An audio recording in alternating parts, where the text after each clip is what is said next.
आणि मोदींना शिवसेनेचे नकली संतान सोबत का हवे असा सवाल आता संजय राऊतांनी विचारला।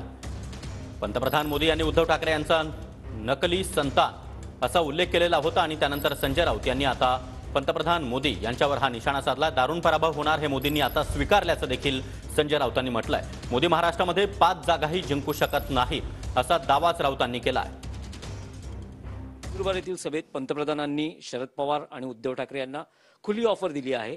4 जून नंतर म्हणजे निकालानंतर काँग्रेसमध्ये विलीनीकरण होण्यापेक्षा तुम्ही अजित पवार आणि शिंदे यांच्याबरोबर या, शानदार पद्धतीने तुमच्या मनातली स्वप्न पूर्ण होतील। काय तुमची पहिली प्रतिक्रिया?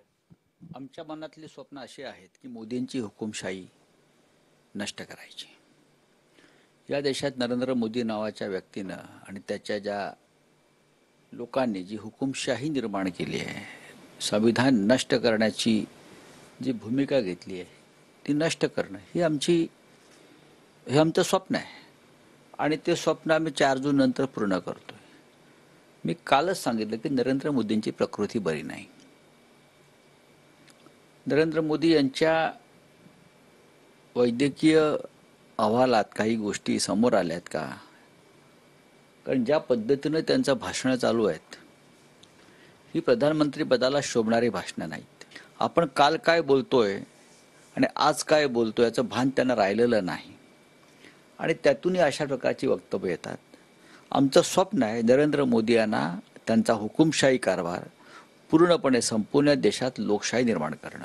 राऊतसाहेब, भाषणामध्ये त्यांनी नकली शिवसेना आणि नकली एनसीपी असं म्हटलंय आणि त्यांना असं वाटतं की 4 जून नंतर कदाचित सगळे प्रादेशिक पक्ष आहेत, कारण पवारांच्या स्टेटमेंट नंतर हे सुरू झालंय। पवारांचं मोदींचं जो बुद्ध्यांक आहे तो खूप कमी आहे।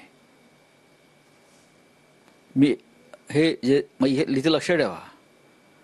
त्यांना पवार कधी समजणार नाही। मी मागे बोललोय त्यांना 100 जन्म घ्यावे लागतील। काँग्रेस हा मूळ पक्ष आहे। देशामध्ये स्वातंत्र्यपूर्व काळामध्ये स्वातंत्र्य संग्रामात निर्माण झालेला हा पक्ष आहे। त्याच्यामुळे हा पक्ष मजबूत होईल भविष्यामध्ये आणि अनेक पक्ष त्याच्यामध्ये विलीन होऊ शकतात। असं ते म्हणाले का मी विलीन होईन, शिवसेना विलीन होईल?